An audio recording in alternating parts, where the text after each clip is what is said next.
so I'm really excited to open up our Baker Creek seed order. I don't remember everything that we got, so it's exciting for me to open it up and see what we've got inside. And I know we got a couple new things that we haven't tried before, and that's really part of gardening, is trial and error. Understanding what works and what doesn't in the space that you have. And it's okay if some things don't work out. That's why it's so great to be able to try new things and keep a journal, write down what works and what doesn't. For me, we have struggled to grow zucchini. We have very small spaces, as you'll see in a little bit, and zucchini really likes to spread. So we struggle with that, but I'm still gonna try again this year.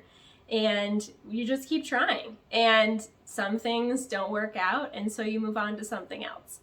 We have found that certain things grow really well in container pots, and some things don't.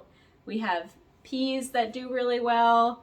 We have beans, green beans that do well. But again, certain things don't do that well. Peppers are one thing that I'm gonna try to do a little bit better this year because I love bell peppers and it'd be great to pick some fresh from the garden. So let's see what we've got. It really is a journey with your plants. You've got to trust each other to do what you need to do. And also it's learning for you with what your space is in terms of the size of your space. Do you get adequate sunlight? Are things complementing other things, or are they competing with other things? And so sometimes if we put too much in our space, then it crowds out, other plants for them to be able to get sun and also to get the nutrients that they need. So continued fertilization throughout the season is important. We use only organic matter, and also we have compost, which we'll talk about as well, and that really helps amend the soil, especially in the beginning of the season. So let's see what we've got.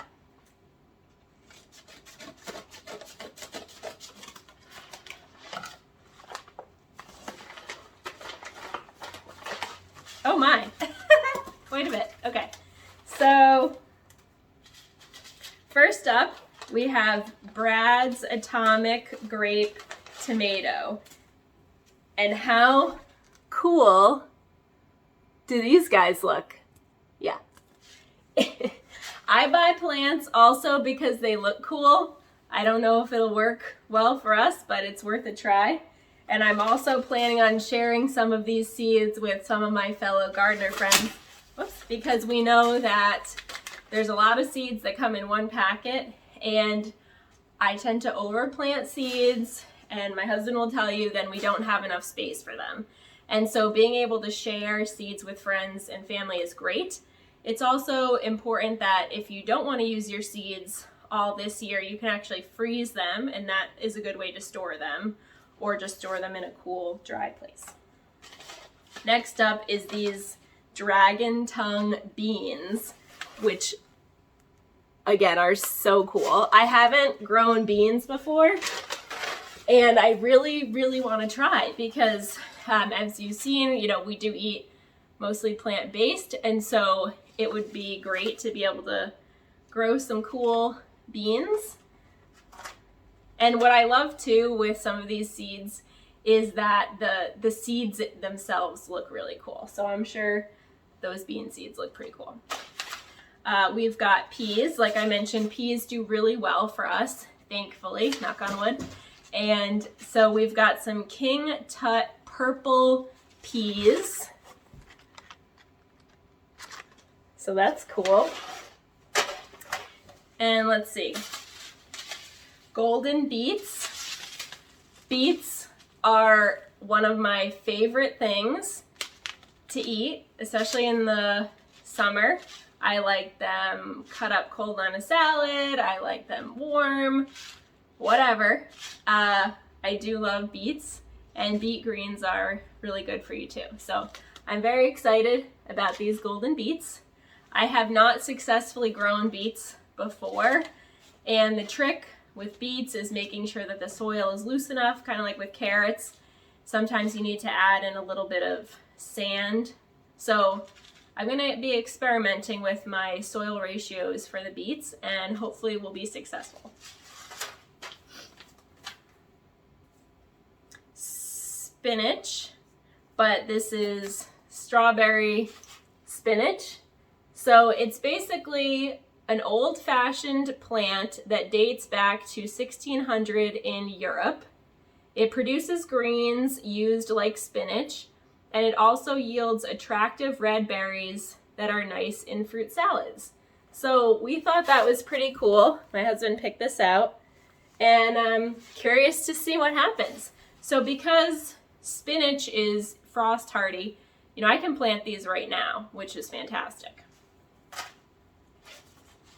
We've got some yellow pear tomatoes, which are a free seed, so we'll get back to those.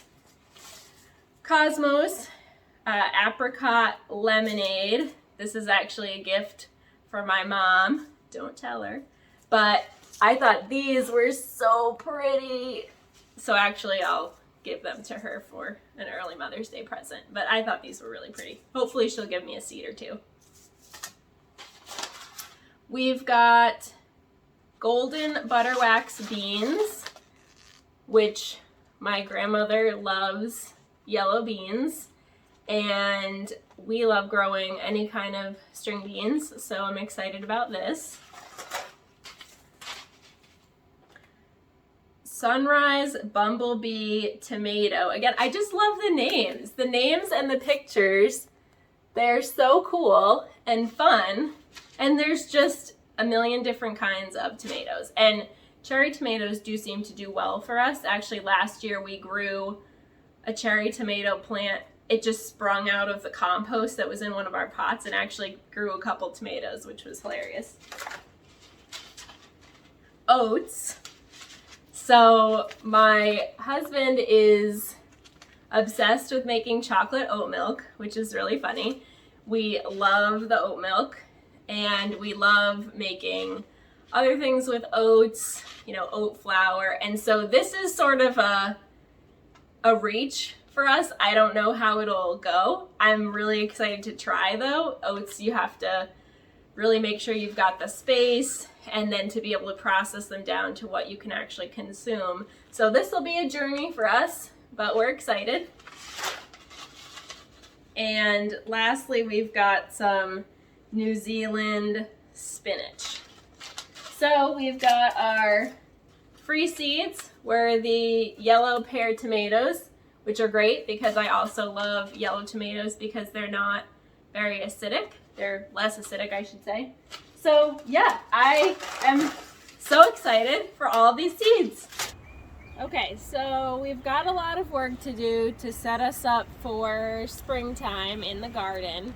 And one of the things that we're really excited to get set up is our rain barrels, which worked really well last year.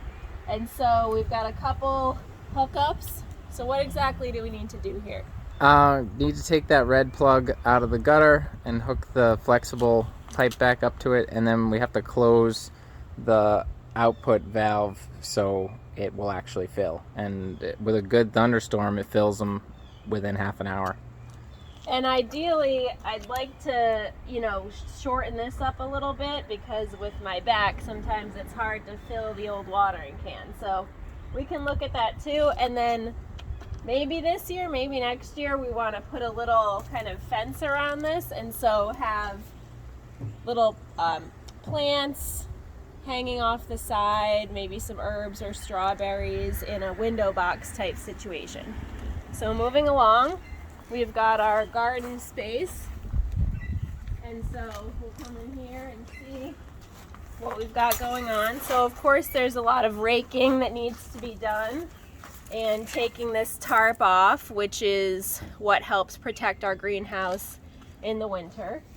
So just watch your step. So basically we've got to clean in here. It's a little crazy. And this actually was not latching well, so we've got to figure out that. But basically we've got to clean this up. We've got to rake everything. And then all of these dirt piles, we've got to amend the soil, so we've got to add some compost and rake and kind of mix everything together. And then I really want to start setting up our peas, and so those go in these troughs. And over here with the lattice that you built last year that can be set up right away, so we'll clean out some of this gutter stuff. And then our berry patch needs a lot of work, so we will talk more later about trimming, what needs to be trimmed on our raspberry plant. But then we've also got to rake all in here. We've got to move some strawberries that are going to get overgrown by this raspberry bush. We've got to rake all over here and then set up our strawberry patch. So you can see we've got to dig these pots up. We've really got to rake around here. We've got to make sure that we can set up some type of fencing so that way we can protect our strawberries. And our compost, we can go check our compost real quick. So it's been difficult for us to put stuff in the compost because it's all been frozen. But have you seen any compost not freezing yet? The rolling one a little bit is better. Take a peek.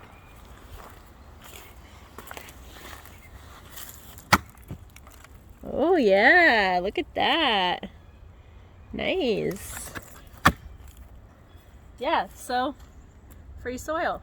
Reduce, reuse, and recycle your compost. It's great for your plants, and so we'll spread some of that around, and we'll be good to go.